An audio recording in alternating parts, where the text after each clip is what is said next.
Bismillahirrahmanirrahim. Assalamualaikum warahmatullahi wabarakatuh. Perkenalkan, nama saya Anissa Sari Ramadhani dengan NIM 2312200027 dan kelompok saya Arifah Winda Septiana dengan NIM 2312200031 dan Nadia Anjani dengan NIM 2312200017. Di sini, kami akan mempresentasikan materi tentang analisis performa website, data, ruang link, dan statistik. 1. Data, ruang link, dan IDA. Pembersihan data, penanganan missing, values, dan analisis outlier. 2. Statistik deskriptif, analisis distribusi dan karakteristik data performa website. 3. Uji hipotesis, t-test, dan analisis kolerasi antara variabel. 4. Analisis long tail, identifikasi pola respon time dan dampak bisnis. Dan yang kelima, rekomendasi, insight bisnis, dan statistik optimasi. Bagian A, data ruang link, informasi dataset. Struktur data, jumlah baris 734 website. Struktur kolom 9 variabel. Kategori health and fitness, travel. Missing values 1 pada kolom kategori. Duplikat tidak ditemukan. Variabel utama page size atau KB, ukuran halaman. Load time second, waktu muat. Respon time second, waktu respon. Throughput, kapasitas transfer, dan performance label fast, medium, atau slow. Penanganan missing values. 1. Identifikasi. Missing values ditemukan pada kolom respon time yang merupakan variabel numerik kritis. 2. Strategis imputasi. Mean imputation dipilih karena distribusi data relatif normal tanpa outlier ekstrim. Dan yang ketiga, validasi. Verifikasi dapat tidak ada missing values tersisa setelah imputasi.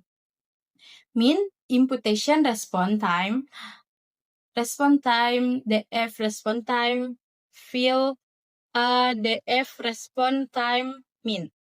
Mean imputation adalah pilihan tepat untuk kolom yang terdistribusi normal.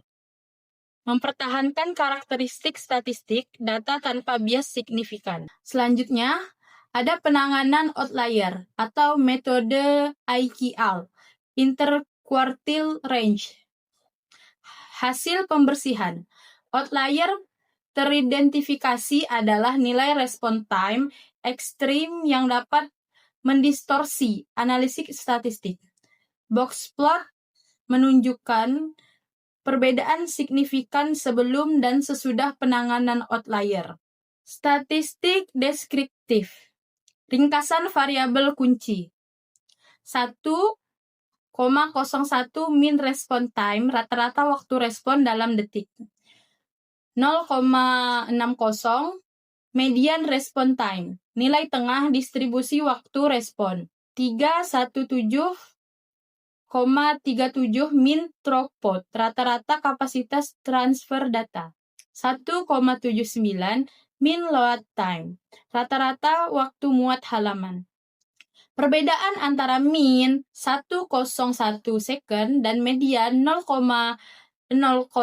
second mengidentifikasikan distribusi dalam swicket ke kanan, menunjukkan adanya long tail pada respon time. Distribusi data, respon time. Distribusi swicket ke kanan dengan swicket positif, mayoritas penggunaan mengalami waktu respon yang cepat. Throughput, variasi data dengan outlier tinggi, menunjukkan perbedaan kapasitas antar website. Selanjutnya ada load time. Pola merupakan pola serupa dengan respon time. Konsentrasi pada nilai rendah dengan tail yang panjang. Analisis long tail, identifikasi pola respon time. Persentil kunci dengan waktu P50 median 0,60 detik, P90 2,40 detik, P95 3,48 detik, P99 5,52 detik. Skewness 1,89 positif kuat. Temuan kritis pada P95 3,48 second jauh lebih tinggi dari Q3 1,20 second, mengkonfirmasi long tail yang signifikan. Hanya 1,6% pengguna mengalami respon time di atas 5 detik, namun dampaknya terhadap user experience sangat besar. Bagian B, uji hipotesis. T-set fast vs slow performance. Rata-rata respon time mean fast 0,29, rata-rata respon time mean slow 1,75. Jumlah website sampel fast 255, jumlah website sampel slow 315. Hasil uji t-test H0 ditolak. P-value kurang dari 0,05 menunjukkan perbedaan signifikan antara kategori fast and slow. Perbedaan kuat selisih min 1,47 second melebihi standar deviasi kedua kategori, mengidentifikasikan efek yang substansial. Implikasi bisnis, optimasi kategori slow dapat meningkatkan kecepatan website secara dramatis dan mengurangi bounce rate. Analisis korelasi hubungan antara variabel respon time vs throughput. Korelasi min 0,148 negatif lemah, p-value 0,0006 signifikan, throughput tinggi cenderung menurunkan respon time. Page size vs load time. Korelasi min 0,133 negatif lemah, hubungan tidak sekuat yang diharapkan, faktor lain berpengaruh. Scatter plot analysis, respon time vs throughput. Scatter plot menunjukkan pola negatif dengan banyak variasi. Regression line mengkonfirmasi korelasi negatif lemah. Outliers pada throughput tinggi menunjukkan website dengan optimasi khusus.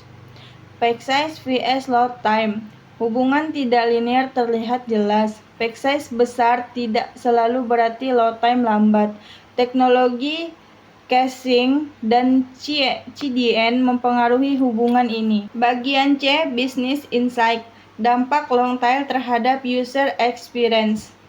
Frustasi pengguna. Pengguna mengalami respon time lebih dari 5 detik, 1,6% cenderung meninggalkan website, meningkatkan bounce rate.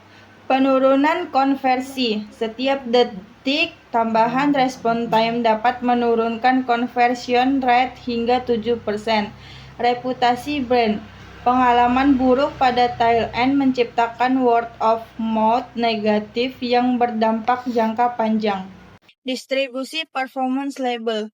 Fast 255 website dengan respon time rata-rata 0,29 second. Medium 164 website dengan respon time rata-rata 0,71 second. Slow 315 website dengan respon time rata-rata 1,75 second. Mayoritas website 43% masih dalam kategori slow, menunjukkan peluang besar untuk optimasi dan peningkatan performa. Baik, selanjutnya saya akan menjelaskan analisis kategori website, healthy dan fitness versus travel. Healthy dan fitness cenderung memiliki page size lebih besar, respon time bervariasi dan signifikan, throughput rata-rata lebih rendah, dan banyak konten multimedia, gambar serta video. Pada travel, respon time lebih konsisten, optimasi lebih baik pada website besar, throughput tinggi pada platform booking, fokus pada kecepatan transaksi. Perbedaan karakteristik ini menunjukkan bahwa strategi optimasi harus disesuaikan dengan jenis industri dan kebutuhan pengguna.